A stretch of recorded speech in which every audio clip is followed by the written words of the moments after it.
नमस्कार दोस्तों, आज हम retail management skill classes bye AKM में ट्रेनर क्वालिफिकेशन पैक के अंदर जो नेशनल ऑक्यूपेशनल स्टैंडर्ड हमने स्टार्ट किया था, demonstrate work skill on the job और इन ए सिमुलेटेड वर्क इन्वायरमेंट स्टार्ट में एलिमेंट 2 करने जा रहे हैं। अगर आपको मेरी ये वीडियो पसंद आए तो प्लीज़ मेरे channel retail management skill classes bye AKM को लाइक, शेयर और सब्सक्राइब करें।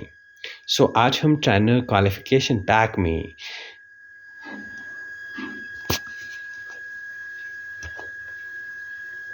नेशनल ऑक्यूपेशनल स्टैंडर्ड जो हमने जैसे बताया मैंने demonstrate work skill on the job और इन्हें सिमुलेटेड वर्क इन्वायरमेंट में एलिमेंट 2 करने जा रहे हैं। That is prepare for the demonstration कि आप डेमोन्स्ट्रेशन के लिए कैसे प्रिपेयर करेंगे अपने आप को। तो स्टार्ट करते हैं एलिमेंट 2 को। बिफोर स्टार्टिंग द एलिमेंट हम एक बार देख लेते हैं कि इसमें कौन कौन से एलिमेंट थे इस नॉस में। एलिमेंट 1 जो हमने कंप्लीट कर लिया था प्रीवियस वीडियो में, that is identify audience for the demonstration. Element 2 जो आज हम करने जा रहे हैं, prepare for the demonstration. Element 3 that is conduct demonstration and element 4 that is undertake post demonstration activities. आज हम करेंगे prepare for the demonstration. Start करते हैं परफॉर्मेंस क्राइटेरिया से। एलिमेंट 2 में जो परफॉर्मेंस क्राइटेरिया हैं प्रिपेयर फॉर डेमोन्स्ट्रेशन में, PC6 आइडेंटिफाई टॉपिक और topics for demonstration, PC7 research topics and clarify doubts and subject matter expert, PC8 develop under or sequence of demonstration for overall coverage of topic or topics as well as coverage of each task within the topic to ensure ease of understanding for the audience and efficient use of resources. PC9 rehearse the demonstration without the audience and identify areas that need specific attention. PC10 confirm all material, tools and equipment is present and in working order including safety equipments for demonstration. Start करते हैं PC6 से identify topic और topics for demonstration. तो it is the duty of the trainer कि वो क्या करें, identify करें कि कौन सा टॉपिक आपने डेमोन्स्ट्रेट करना है। वैसे आइडेंटिफाइंग ए टॉपिक बहुत ही टीडियस टास्क है ना, बिकॉज हमें जो ट्रेनिंग का सीक्वेंस होता है उसके अकॉर्डिंग चलना होता है कि पहले हमें कौन सा टॉपिक जो है वो ट्रेनिंग में कंप्लीट करना है, देन कौन सा करना है, सीक्वेंस में करना पड़ता है। तो ये अपने आप में बहुत टीडियस टास्क है। Some time it will take time to decide the topic or topics. Now topics for the class demo is already fixed. Generally जो ट्रेनिंग का जो टॉपिक होता है एज पर सेशन प्लान जो है ये फिक्स्ड रहता है। मॉडल करिकुलम में जैसा लिखा है आपका शेड्यूल है, ये सेशन प्लान है, उसी के अकॉर्डिंग हमें चलना भी पड़ता है। Now PC7 research topics and clarify doubts with the subject matter expert. Research the topic or topics which you are going to demonstrate with the help of any study material like participant handbooks में देखो कौन सा topic आप आज study करवाने जा रहे हो, ट्रेनिंग देने जा रहे हो किस टॉपिक की, उस टॉपिक पे रिसर्च करो। कोई भी, चाहे इंटरनेट की, चाहे फैसिलिटेटर गाइड्स की जो प्रोवाइड की गई है, या कोई भी अदर इंटरनेट से, है ना, या कोई भी अदर मटेरियल्स, कोई भी ऑडियो विजुअल मटेरियल अवेलेबल है तो उसमें थोरोली रीड करो कि कोई भी आपके माइंड में डाउट ना रहे, बिकॉज ऑडियंस कोई भी क्वेश्चंस कर सकता है, वो अनएक्सपेक्टेड भी रहता है कई बार, है ना। थोरोली उसको चेक करो डेमोन्स्ट्रेशन मटेरियल को, then read thoroughly, understand the topic and clarify all the doubts. उसको पूरे डाउट्स को क्लियर करो और with the help of subject matter expert, अगर आपके पास अवेलेबल है कोई मास्टर ट्रेनर है तो उसके साथ उस डाउट को क्लेरिफाई करो, या फिर अदर सोर्सेज से इसको क्लेरिफाई करने की कोशिश करो।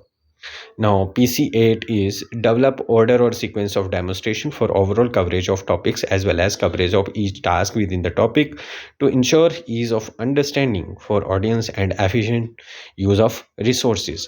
वैसे तो क्या है कि आपको एज़ पर सेशन प्लान ही चलना पड़ता है ना, स्टार्टिंग टू एंड।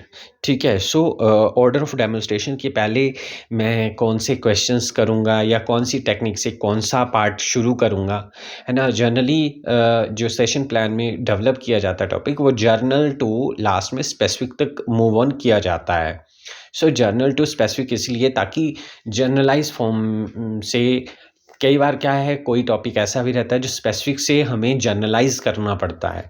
तो ये आपको जो सीक्वेंस है ना, ये सेशन प्लान में ऑलरेडी डिसाइड किया होता है कि हमने स्टार्ट कैसे करना है सेशन, मिड में कौन सी एक्टिविटीज़ करनी है, स्टार्टिंग में कौन सी एक्टिविटीज़ करनी है, एंड कैसे करना है, ये सब कुछ डिसाइडेड होता है। सो बोलता है ये जो डेमोन्स्ट्रेशन का ऑर्डर और सीक्वेंस है, ये आपको डिसाइड करना है एज ए ट्रेनर, है ना, और ताकि सारा का सारा टॉपिक जो है वो अच्छी तरह से कवर अप हो जाए। और साथ में जो सेशन है उसमें कंसिस्टेंसी होनी चाहिए कि पहले क्या स्टार्ट करना है। ठीक है, then clarity of ideas, thoughts, सब कुछ जो है, जो आपने सोचा है, जो उस ट्रेनिंग मॉड्यूल के ऑब्जेक्टिव हैं, वो लास्ट में फुलफिल हो सकें। So sessions or plans should be in such a way that it covers all the subject matter in sequential manner, step by step, with activities or tasks related to each step, so that a resource efficiently, जो भी आपने equipments use करने हैं, जो भी resources use करने हैं, वो proper way से utilize हों और desired outcome जो कि objective हैं उस training के, वो fulfill हो सकें। Now PC 9 में rehearse the demonstration without the audience and identify areas that need specific attention।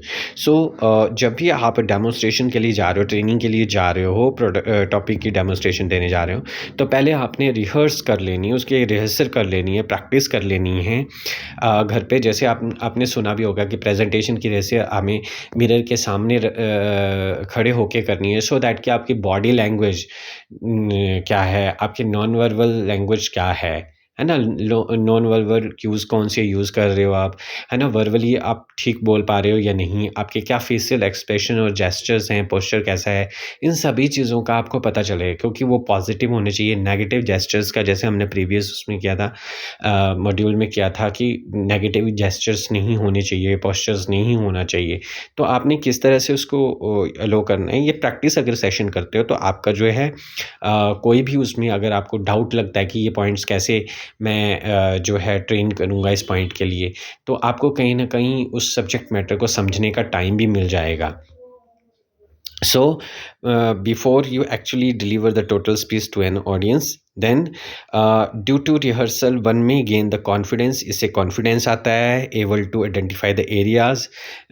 एक पर्सन को वो एरियाज़ का पता चल जाता है जो उसके वीक एरियाज़ हैं और कहाँ पे इम्प्रूवमेंट की ज़रूरत पड़ेगी। Now PC10 में confirm all the material, tools and equipment is present and in working order, including safety equipments for the demonstration। So before conduction of the demo, once again आपको check करना है कि जो भी आप टूल्स और equipment use कर रहे हो वो प्रॉपर वर्किंग कंडीशन में हों। जैसे मटेरियल के लिए आप जैसे आपने जो है वाइट बोर्ड का यूज़ करना है, मार्कर प्रॉपर वे से वर्क कर रहा है, डस्टर अवेलेबल है, प्रोजेक्टर्स जो ऑडियो विजुअल एड्स के लिए यूज़ करना है आपने, वो प्रोजेक्टर जो है वो प्रॉपर वे से वर्किंग है, आपकी पीपीटीज़ जो हैं प्रॉपर वे से शो हो रही हैं, आपके पास लैपटॉप्स जो है जहाँ से आप पीपीटी शो करोगे वो क्या है, प्रॉपर वे से वर्किंग है या नहीं। सो क्योंकि कोई किसी भी तरह का लैप्स अगर आ जाता है टूल्स और इक्विपमेंट में, तो आपके जितने भी एफर्ट्स हैं ट्रेनिंग को लेकर, आपने जितने भी प्लान किया हुआ है, वो सारा का सारा बेकार चला जाएगा। एंड जो एक्चुअल डिज़ायर्ड आउटकम है, मे बी हो सकता है कि वो अचीव ना हो। सो होप आपको एलिमेंट 2 जो है समझ आ गया होगा। So thank you from retail management skill classes bye AKM।